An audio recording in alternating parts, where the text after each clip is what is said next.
Bonjour, je suis Émilie Mettet et aujourd'hui je vais vous parler de la prochaine nouvelle lune qui aura lieu le 15 novembre à 7h05 heure de Paris. Donc nous commençons un nouveau cycle dans le signe du Scorpion et j'imagine que vous pouvez le sentir, on a vraiment toutes ces influences en ce moment, quand même de Pluton qui sont assez fortes. Parce qu'en fait, Pluton et Jupiter refont une conjonction, comme c'était le cas début avril. Et donc on a cette conjonction qui est exacte le 12 novembre et qui va continuer à se mettre en place jusqu'à, je dirais, jusqu'à la mi-novembre, jusqu'à la fin novembre. Et vous savez, cette conjonction Pluton-Jupiter, c'est vraiment cet aspect qui a amené cette première vague du Covid et qui parle justement d'une inflation, d'une inflammation de quelque chose en fait qui grossit, qui prend une ampleur. Et c'est aussi une histoire par rapport au pouvoir. Alors pourquoi je vous parle de Pluton? Parce que c'est la planète en fait qui est en lien avec le Scorpion, avec Mars. C'est le nouveau maître, on dit, hein, du Scorpion. Et là, c'est vrai que Pluton va dessiner des aspects assez particuliers justement pendant cette nouvelle lune et qui vient justement nous montrer ce cycle hein, qui démarre, ce mois en fait qu'on recommence avec ce nouveau saut dans l'énergie du Scorpion. Alors dans l'énergie du Scorpion déjà, on est dans un moment de métamorphose, de transmutation, de transformation relié avec aller voir nos ombres à l'intérieur de nous pour aller justement les transmuter, les transformer, pour ne plus en avoir peur, pour apprendre à aller justement utiliser ces potentiels, ces dons cachés à l'intérieur de nous. C'est aussi toute cette énergie qui est en lien avec la sexualité, avec la libido, ces forces quelque part à l'intérieur de nous qui nous donnent de l'énergie pour une forme de créativité aussi. Et cette manière aussi de pouvoir mourir, comme les feuilles dans la nature, là, en ce moment on voit qu'elles prennent beaucoup de belles couleurs, et puis que quelque part il y a un cycle en fait qui nous montre qu'il y a quelque chose qui est en train de mourir. Donc on est vraiment dans cette phase Scorpion hein, qu'on a commencé déjà depuis le 23 octobre, qui est vraiment une phase, je dirais, de régénération, de transformation, de lâcher avec l'ancien, d'accueillir aussi du nouveau. Hein. J'ai remarqué que dans cette période finalement du mois 11, il y a quand même l'accueil de la nouveauté, de la créativité et des nouveaux chemins finalement qui viennent suite à cette fin de cycle finalement qu'on vit avec le Scorpion. Alors cette nouvelle lune, alors en plus c'est marrant parce que à l'heure de Paris c'est vraiment on est Scorpion, ascendant Scorpion, c'est très voilà on est très actonien, c'est vraiment dans un moment où on est dans une phase de métamorphose, vraiment de changement, il y a quelque chose qui est en train de bouger, je sais pas si vous le sentez, hein. Et donc on a aussi Mercure qui est repassé dans le signe du Scorpion depuis le 11 novembre. Donc on est vraiment dans ce moment où il y a cette idée de regarder les choses cachées, d'aller voir en profondeur, d'aller justement regarder un petit peu ce qui parfois nous semble un petit peu obscur et puis d'aller déceler finalement les secrets, d'aller percer à jour les choses un peu mystérieuses. Hein, donc c'est vraiment très typé du Scorpion qui aime, c'est un signe qui aime particulièrement percer les vérités, voir vraiment ce qui se cache derrière les brumes des illusions un petit peu, voilà. Et Mercure, vous savez, elle a fait cette rétrogradation hein, au mois d'octobre. Elle est repassée dans le signe de la Balance, justement fin octobre. Et là, elle repasse dans le signe du Scorpion. Donc il y a eu en fait toute cette espèce de régénération en fait de notre mental, de nos connaissances, de notre motivation intérieure qui s'est produite. Et là, on rebascule dans l'énergie du Scorpion qui vient aller quelque part dans le fait d'aller aiguiser en fait le sens de nos perceptions pour aller plus loin. Ce qui va se passer aussi, c'est que Mercure, du coup, va se remettre en opposition avec Uranus. Donc l'opposition Mercure-Uranus, je pense que vous l'avez senti au mois d'octobre, ça peut enclencher effectivement des fois de la nervosité, des insomnies, des choses comme ça. Et là, du coup, ça va se reproduire. Donc là, ça va se mettre en place à partir de, je dirais, du à peu près 12-13 novembre et jusqu'à peu près au, je regarde mes petites notes, jusqu'au 22 novembre. Donc voilà, il va y avoir cette phase un petit peu tendue où on sent qu'il y a une espèce de fébrilité, un petit peu d'agitation nerveuse. Ça demande quelque part de poser les choses, d'arriver à tempérer. Voilà. Donc on a cet aspect-là qui se pose avec Mercure, donc qui est dans le signe du Scorpion. Et puis, eh bien, ce Soleil-Lune, donc je vous montre la carte du ciel, je vous la montre, ce Soleil-Lune, donc dans le signe du Scorpion, donc trigone à Neptune, sextile à Pluton, Jupiter, Saturne, et voilà, après je vais vous parler des autres aspects. Donc voilà, cette carte du ciel assez scorpionnesque, plutonienne, voilà, ça passe la caméra. Donc, alors, donc on a ce nouveau, cet aspect, hein, j'ai la carte du ciel qui dépasse. Alors, donc je voulais vous parler du symbole Sabian, parce que je trouve que c'est intéressant à chaque fois d'essayer de comprendre un petit peu qu'est-ce qui se cache derrière cette symbolique. Donc là, c'est un lapin qui se métamorphose en esprit de la nature. L'élévation des tendances animales à un niveau supérieur. Le lapin est traditionnellement le symbole d'une progéniture plus qu'abondante. On insiste ici sur les mécanismes de reproduction et de la sexualité. Les esprits de la nature, d'un autre côté, représentent l'aspect supérieur des énergies vitales, puisqu'ils guident les forces en général invisibles qui régissent la croissance de tous les organismes vivants, notamment au sein du règne végétal. Aussi, ce symbole désigne-t-il la transmutation de la puissance génératrice en une forme de vitalité plus éthérée et subtile. Alors, ce degré confère une dimension nouvelle aux deux précédents, qu'il s'agisse de désir sexuel ou d'agressivité. La pulsion instinctuelle peut être élevée sur un nouveau plan. L'évolution est à même de devenir plus subtile par l'œuvre d'une transsubstantation. Alors, c'est intéressant, donc, ce lapin qui se métamorphose en esprit de la nature, donc l'élévation des tendances animales. Avec le Scorpion, on est vraiment connecté quelque part avec notre partie animale, notre partie instinctuelle. C'est pour ça qu'il y a cette énergie de la libido, hein, dont je vous parlais au début, cette énergie de la sexualité, hein, qui peut se manifester de plusieurs manières. Hein, du coup, voilà, on est vraiment dans dans ce symbole, hein, de reproduction, de sexualité. Mais il y a aussi ce côté esprit de la nature, l'aspect supérieur des énergies vitales. Donc on a le côté, on a plusieurs dimensions, je dirais, par rapport à cette énergie de la vitalité, de la kundalini, de la créativité, et on peut voir qu'elle comporte plusieurs dimensions entre le lapin et les esprits de la nature, justement. Donc le symbole, c'est une transmutation de la puissance génératrice en une forme de vitalité plus éthérée et subtile. Donc l'idée, c'est d'arriver justement à connecter nos énergies brutes, ces énergies intenses, très plutoniennes finalement, qui sont très en lien avec les énergies atomiques, subatomiques qu'on a à l'intérieur de nous, mais c'est aussi l'énergie de notre sexualité aussi, qui peut aussi être créativité à l'état brut. Et quelque part, qu'est-ce qu'on va en faire? Comment on va mettre cette énergie au service? Voilà, ça va être ça, c'est comment on utilise cette énergie.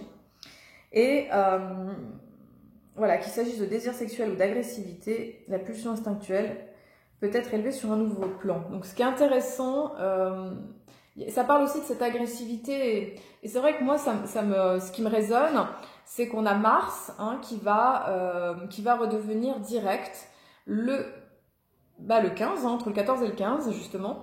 Donc toute cette rétrogradation qui a eu lieu depuis quasiment début septembre, c'était à peu près vers le 9-10 septembre, si je ne me trompe pas, là, comme ça de mémoire, où Mars nous a invités à revoir notre action, notre manière de travailler, notre santé, le désir, les projets, enfin voilà, toute cette période, je sais pas comment vous l'avez vécu, hein, et justement ça peut être intéressant de s'interroger sur comment se sont passées ces 10 semaines quasiment à peu près, ouais, c'est à peu près 10 semaines finalement d'un travail sur nous, sur notre force d'action, sur nos projets, sur notre envie d'avancer. Et ce qui est intéressant, c'est de voir aussi dans quelle maison finalement ça rétrograde. dans notre thème astral, hein, parce que ça vient aussi donner des clés sur les secteurs finalement de notre vie qui vont être impactés. Et du coup, il y a cette énergie finalement d'agressivité, hein, d'envie d'avancer qui est un petit peu, qui a été un petit peu contrebalancée, qui a été un petit peu, comment dire, temporisée. On est obligé un petit peu de réfléchir, tout ça. Et du coup, c'est comment on va utiliser cette pulsion pour évoluer, pour une œuvre de transsubstantation. Donc, en fait, la transsubstantation, pardon, je le dis pas super bien, c'est, vous savez, quand à la messe, en fait, le prêtre, il va offrir le pain et le vin, et il va transformer ce pain et ce vin dans le corps et le sang du Christ. Et c'est un peu une œuvre magique de l'Église, même si je sais que c'est deux mots qui vont, qui sont pas forcément toujours accordés. Mais il y a vraiment cette idée de changer la matière, changer la forme de quelque chose. C'est ce que nous propose ce nouveau cycle. Voilà, c'est changer quelque chose, transformer quelque chose, exister d'une autre façon. Voilà. Donc, ce qui est intéressant, je dirais, avec cette nouvelle lune, c'est qu'elle est aussi donc trigone à Neptune. Ça va faire du bien, ça met de la douceur. Je dirais que c'est important de rechercher des moments où vous pouvez être connecté avec votre foi, votre spiritualité, la musique, tout ce qui amène de la douceur, que ce soit la connexion à la nature, tout ce qui est un petit peu, tout ce qui est artistique, créatif, et d'être dans cette reliance qui génère finalement une élévation et de l'amour inconditionnel. Voilà, il faut savoir aussi donc que cette nouvelle lune, donc Soleil et Lune en Scorpion, sont en aspect avec Pluton et Jupiter, donc exact avec Jupiter, hein, donc il y a un sextile, donc il y a quand même une idée, quand c'est une nouvelle lune, enfin une lunaison, pleine lune ou nouvelle lune avec Jupiter, c'est qu'il y a une idée de croissance. Donc il y a quelque chose là qui nous est, on nous est de... il est demandé de grandir finalement. On nous propose une leçon de croissance, une nouvelle étape, un nouveau chapitre. Alors il faut voir pour chacun comment ça va se manifester, ce changement, cette métamorphose et cette nouvelle étape qui est évolutive. Évolutive et nous aide justement aussi à aller dans nos profondeurs parce qu'effectivement il y a ce sextile Pluton, Soleil, Lune, avec Pluton, Soleil, Lune en sextile. Donc il y a une idée quand même de croissance, de métamorphose, de changement, et le changement, il passe aussi par aller voir les profondeurs, peut-être les choses qui sont encore à régler, à changer, à transformer à l'intérieur de nous, parce que c'est la phase aussi de l'hiver, de l'automne, hein, on est vraiment, on est dans cette descente entre guillemets obscure, enfin dans cette plongée finalement de nos ombres pour justement aller voir un petit peu ce qu'on a encore à changer et transformer. Et puis voilà, on a encore Pluton Jupiter, ce que je vous disais, c'est cette belle conjonction, et Mars se trouve encore en carré avec ils sont encore en carré, c'est un aspect qui va durer, donc là il est un peu il est moins fort, mais il est quand même en aspect, hein, Pluton, Jupiter, Saturne, donc cette envie d'avancer, cette envie de bouger, que les choses prennent un nouveau cours, puis finalement que c'est pas si fluide, peut y avoir une sensation d'obstacle, une sensation qu'il y a des freins, que ça prend du temps, que c'est comme une naissance avec des contractions, et puis qu'à la fois ça avance, mais c'est pas facile, ça peut être douloureux, enfin voilà, après...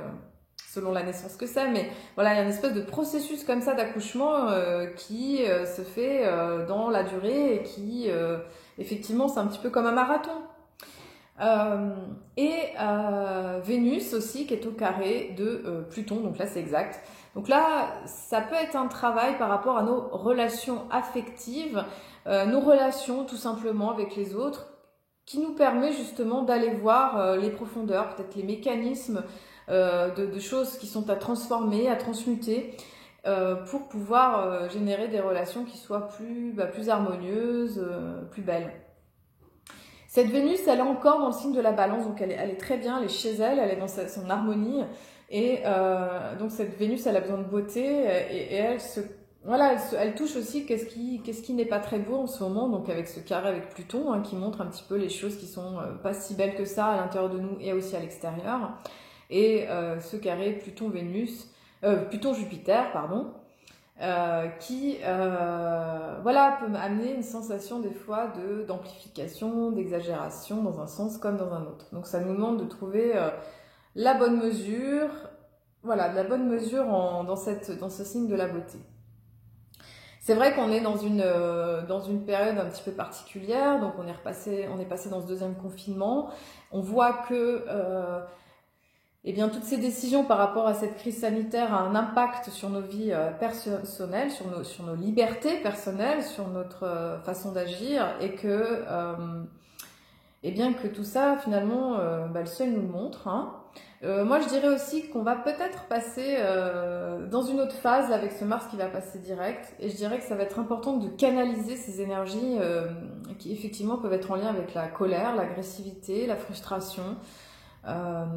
Voilà, où il y a quand même pas mal de tensions sur plusieurs niveaux, social, politique, dans différents pays. Hein, et je trouve qu'en France, on est quand même dans un pays où il y a quand même pas mal de tensions par rapport à d'autres. Hein. Je compare un peu avec la Suisse où c'est un peu plus calme quand même. Bien que, après, on est quand même je dirais, c'est un bateau planétaire. On est sur la planète Terre et c'est vraiment une ambiance générale liée à l'évolution de l'humanité actuelle. Et voilà, donc ça, c'est vraiment, ça décrit vraiment le contexte du moment. Mars aussi et Vénus vont se faire une belle opposition. Donc là, elle est déjà en train de se tricoter, elle n'est pas exacte. Elle va avoir lieu jusqu'au environ 22 novembre et elle va vraiment nous proposer un travail sur nos parties yin-yang, notre féminin-masculin, sur notre manière d'aimer, notre manière d'être en relation et la volonté d'agir. Sur le guerrier de lumière qui représente ce Mars en bélier, qui aime foncer, qui aime agir, et cette Vénus en balance, ce côté, la déesse qui aime justement avec profondeur, et qui est connectée à la beauté de la vie, à la sensualité, et c'est de voir comment justement ces aspects-là dans le monde s'harmonisent.